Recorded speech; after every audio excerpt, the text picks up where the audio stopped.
In today's video, I'm going to teach you how to change website description on Google Shopify, 5 minutes. If you want to control how your store appears on Google and when it's shared on social media, updating your website description is a quick win. This description, often called the meta description, is the short line of text that appears under your site name in search results.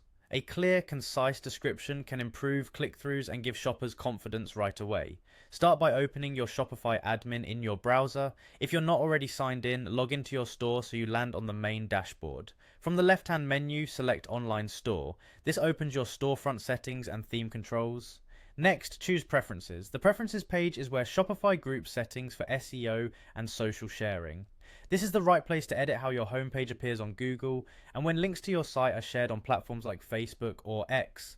On this page, look for the section labeled Social Sharing Image and SEO. Depending on your view or theme, it may also reference search engine listing settings. In this area, you'll see fields for your homepage title and your description. Click into the homepage title field so you're in edit mode.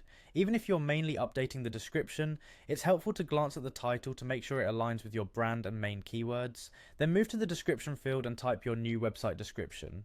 Aim for a natural, helpful sentence or two, typically between 50 and 160 characters, so it fits well in Google's results.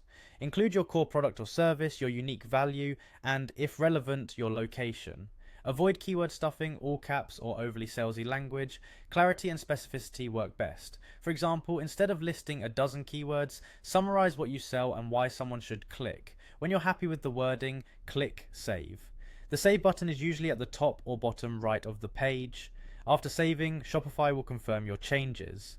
A couple of quick tips before we wrap up. It can take time for Google to recrawl your site, so your new description may not appear immediately in search results. That's normal. Expect a delay of a few days to a couple of weeks. Also, social platforms sometimes cache previews. If a share preview looks outdated, give it a little time to refresh. And that's it. You've updated your website description in Shopify, improving how your store appears on Google and across social. Thanks for watching and happy optimizing.